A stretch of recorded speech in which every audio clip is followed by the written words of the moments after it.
What's up, guys, and welcome to another video of DevTalks with your host Travian, where we talk about everything engineering technology-wise. And in this video, we're actually going to be going through DoorDash, making some new developments. So without further ado, don't forget to like, comment, subscribe, and share, and let's dive right in.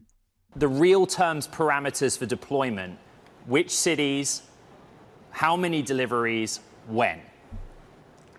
So we have been focusing on the greater Phoenix area, and that's our focus for this year.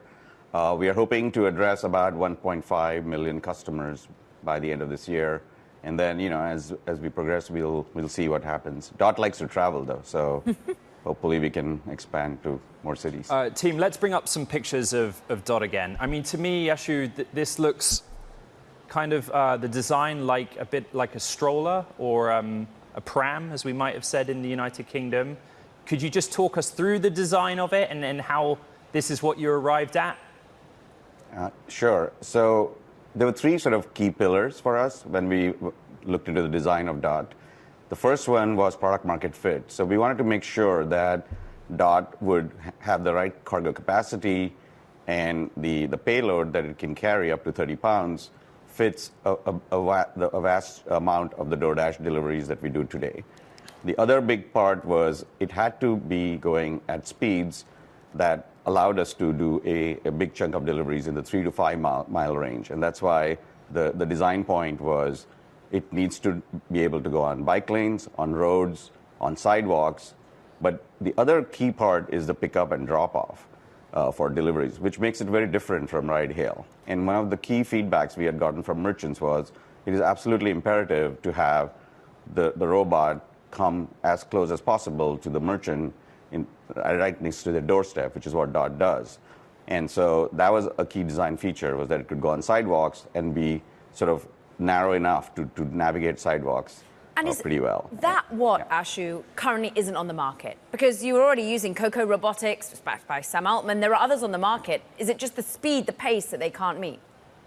Yeah, so we actually also announced another key product called the Autonomous Delivery Platform, which we actually, in which all our partners, including Coco and our drone partners and other robots, including Dot, can participate. And the idea is that as the demand for delivery is growing, we have an all-of-the-above approach, which is there'll be dashers, there'll be drones, there'll be Dot. And so we are looking to work with all of our partners to enable this different modalities. So we believe the future will be multimodal.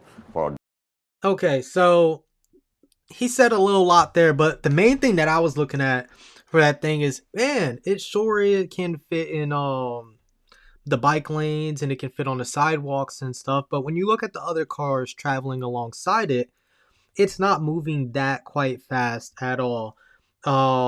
It's not going to be driving at a regular speed that a normal driver would be driving at, and it's not going to have that capability to it. But there's a lot of different things to look at, especially with the last point that he said. But let me just backtrack real quick and go through kind of my thought process of this and some things that I heard.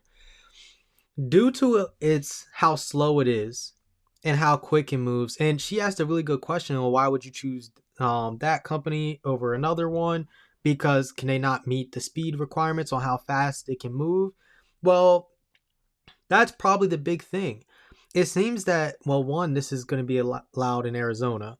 So they have this in the Arizona area. I believe they said, Phoenix. And one is going to be more in city areas, probably. And then the other point is 3 to 5 mile radius that they will only be working in. If you want a food from somewhere else, you will not be getting it from Dot. Okay? And I 100% believe, because it will take forever for you to get your food from it. It would just take way too long. So that's why he said we're going to also use drones. We're going to use real drivers and things like that, depending on the radius of where they want to work and stuff.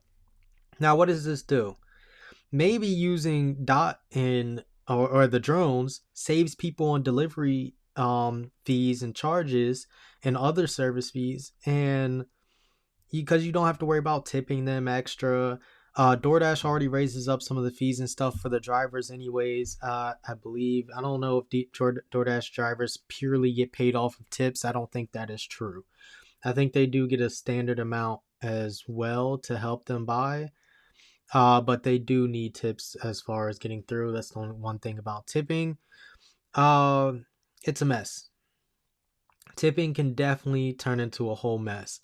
My other thing is, what if somebody starts robbing these bots, the dot bots? Like, look at this little innocent thing. Somebody could just easily kick this over and steal people's food, and you can have it all over the city. Are they only going to keep it in certain areas? Because we have to think of this on a crime standpoint too. We have to think of this on every standpoint of what can happen. As much as I don't want to be like, hey, what if people start stealing your food from Dot? It is a lot easier to rob that than somebody in a car. But most people, if you're stealing a car, you're not stealing it for food. If you see that, you know it got food in it, most likely. Either it's going to get food or it's just gotten the food and is bringing it to somebody.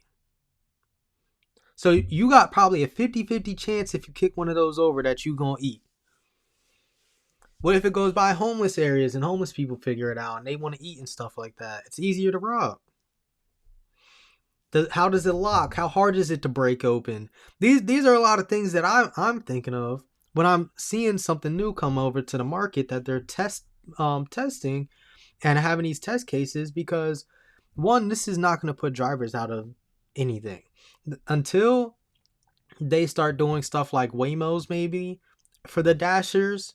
If they made Waymos the Dashers, oh yeah, my DoorDash orders better be cheaper than they ever have been, and just throw it in a Waymo and go.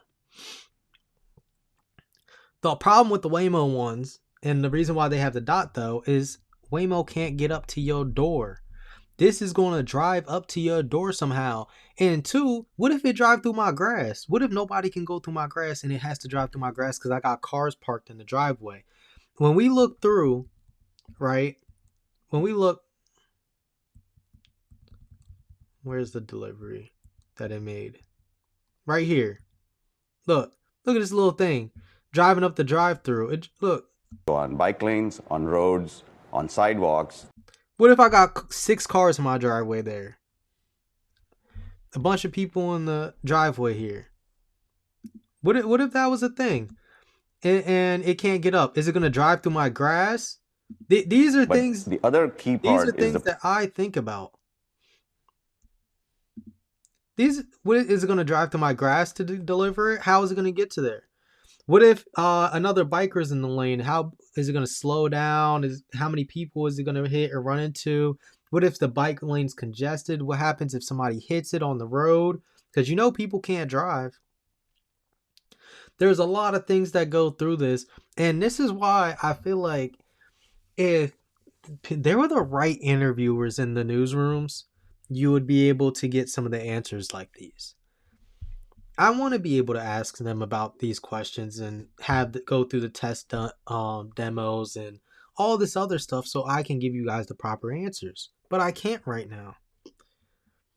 Hopefully soon when I grow quicker and grow to be way bigger and we're talking about this stuff, that would be amazing to have the chance of going through it. But I don't know who's asking these questions. Are they just lollygagging through it? Even the same thing for the drones, right? Drones can't fly over certain spaces. What if you live by a base somewhere and they see a drone over and they shoot down your DoorDash order? Because you're not supposed to be flying drones over certain spaces. What if that happens, yo? What if I'm at a game? What if part of the things I'm thinking about is like, say you want to go to a football game, right? And like in Philly, for instance, there's no dome, so it's open. So what if they had the DoorDash drones in Philly, and I ordered food from Chicky and Pete's that's down the street. It gets picked up by a drone and flies over the stadium and comes to my seat and delivers me food. How is that going to be perceived everywhere? What if it flies and hits the field goal post? What if it hits somebody else? These are all, and I know some of the stadiums, they have like interference things for drones and all that. I'm just throwing out like random scenarios and thought cases of like, how is it this properly programming and moving itself? One of the reasons I think it would be is doing service, one of the services that NVIDIA offers for self-driving vehicles that a lot of these companies are using. DoorDash is probably using the same service to train Dot here.